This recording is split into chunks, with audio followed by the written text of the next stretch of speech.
जी भूपा जी, please आप घर की खिड़की और दरवाजे खुद चेक कीजिएगा। जी बस कीर्ति की ड्रेसिंग हो रही है, हमने कर ली है। जी प्लीज।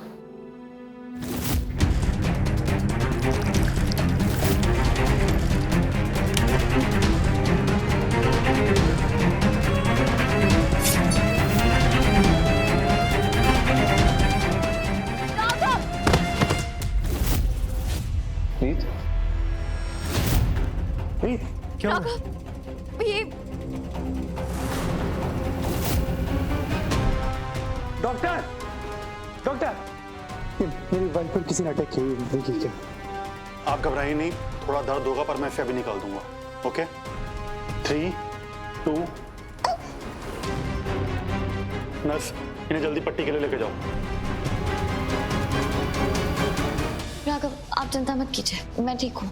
आप शांत रहिएगा प्लीज। चलिए। गार्ड्स, गार्ड्स, आपके हॉस्पिटल में सिक्योरिटी नाम की चीज है या नहीं? या कोई बाहर से आके मेरी वाइफ पर अटैक कर गया? कहाँ थे आप लोग? रिलैक्स, ये दीदू ठीक है ना? सर मैं अभी ढूंढता हूँ, बच के जा नहीं पाएगा कहीं पे। जाइए। रिलैक्स हुई, दीदू ठीक है ना? ऐसे कैसे शांति छोड़ दूं? यहाँ पर मेरी रीत पर अटैक हुआ है। वो यहाँ कीर्ति का इलाज करवाने आई थी, उसी पर अटैक कर दिया। ओह शिट, इसका मतलब अटैकर यही कही और कीर्ति रूम में अकेली है। उसके बारे में तो हम भूल ही गए थे। तुम एक काम करो, तुम कीर्ति के पास जाओ, मैं रीत के पास जाता हूँ, और कुछ भी प्रॉब्लम हो मुझे कॉल कर देना। Okay okay?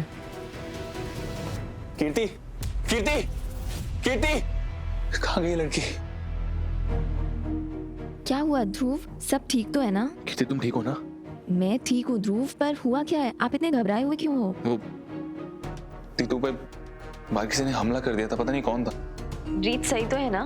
थोड़ी खरोच आई है, लेकिन पता नहीं कैसे हो। तो अच्छा हुआ कि हम बाहर थे, बस कॉफी लेने गई थी मेरे लिए और खुद के लिए, और अचानक से पीछे से उस पर किसी ने हमला कर दिया। मैं इतना डर गया था मुझे। ध्रुव, आपने अभी बोला ना कि रीत सही है, तो ये सब बातें सोच के ना अपने आप को परेशान मत कीजिए। हाँ लेकिन कीर्ति, मुझे फिर भी सच में जानना है कि वो इंसान था कौन, क्योंकि मेरी हॉस्पिटल वालों से बात हुई, गार्ड से बात हुई, और वो बोल रहे थे कि हमने कोई अनऑथराइज्ड पर्सन की एंट्री भी नहीं देखी। तो फिर कौन आया, किसने किया, मुझे नहीं समझ में आ रहा। बहुत डर रहा हूँ। ध्रुव, मैं बिल्कुल ठीक हूँ, बस थोड़ी सी खरोच आई थी। ये सब पक्का बुआ जी ने किया है।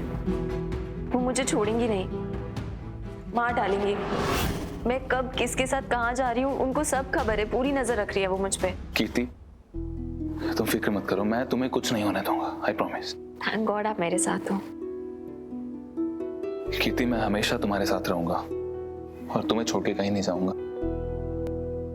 मुझे लगता है हमें घर चलना चाहिए, एटलीस्ट सिक्योरिटी वहाँ हमारे कंट्रोल में होगी। हाँ राघव सही कह रहे हैं, चलते हैं।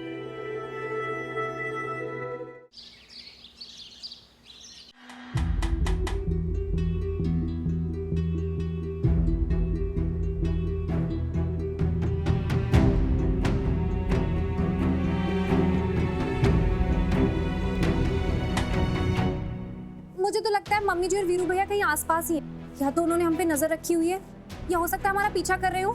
ऐसे दिन दहाड़े अगर वो रीत पे हॉस्पिटल में अटैक कर सकते हैं तो हम में से कोई भी सेफ नहीं है। हमें सबको बहुत डर के रहना चाहिए। यार मुझे तो लग रहा है अगला नंबर मेरा ही है। पहले कीर्ति फिर रीत, इस हिसाब से तो अगला नंबर मेरा ही है ना अटैक होने का। नहीं तो फालतू की बातें मत कर, हम लोग पूरा ध्यान रख रहे हैं। नहीं भैया, रीत भाभी के पास आप हो, दिव्या भाभी के पास प्रतीक भैया है, कीर्ति के पास ध्रुव है, मेरे पास कौन है? मैं तो अकेली हूँ ना। तो इस हिसाब से तो मुझ पर अटैक करना सबसे ज्यादा इजी है।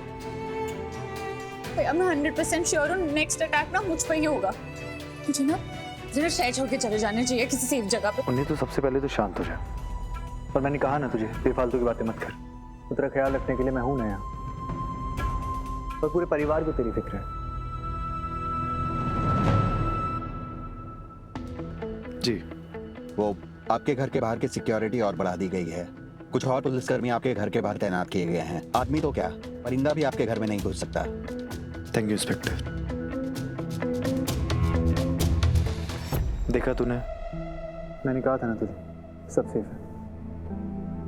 मैंने सुना है कि कोई कह रहा था कि कीर्ति के साथ ध्रुव है, लेकिन वो इंसान है कहाँ?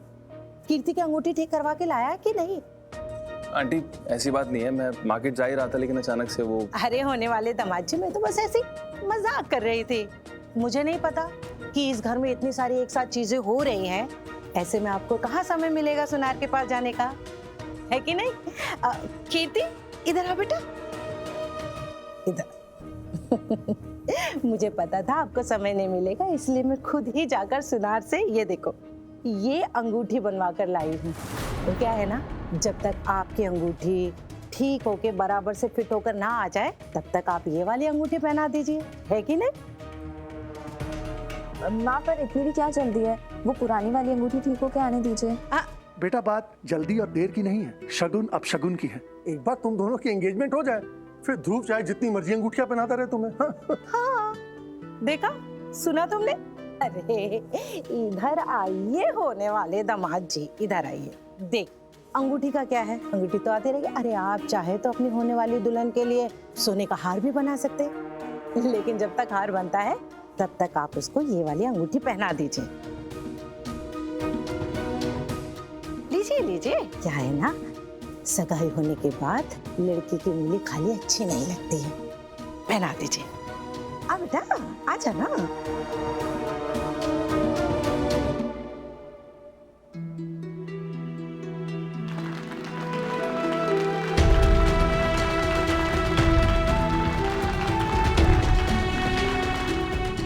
बार बार इस जबरदस्ती से ना कीर्ति खुश होती है ना ध्रुव। इस प्रॉब्लम का कोई ना कोई हल निकालना ही पड़ेगा अब।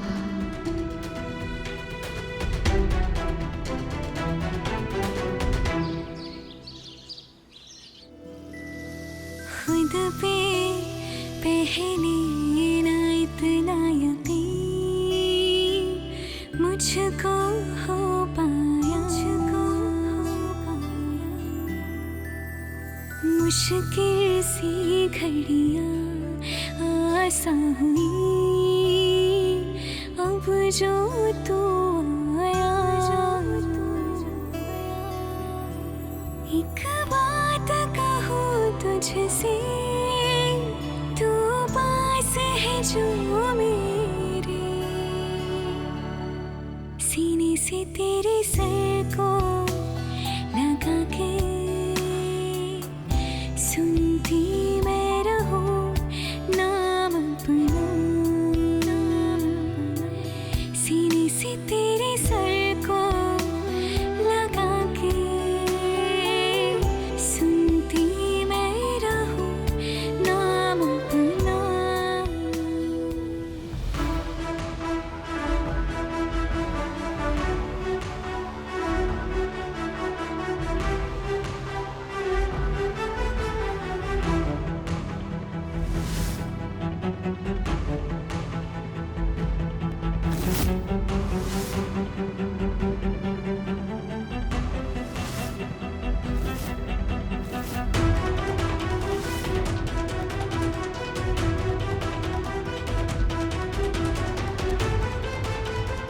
पक्का वो 24 अक्टूबर वाला नोट बुआ जी ने भेजा होगा, पर वो किस तरफ इशारा कर रही थी? क्या हुआ था उस दिन? मुझे कुछ याद क्यों नहीं आ रहा है कि उस दिन कुछ बहुत अच्छा हुआ था या बहुत बुरा।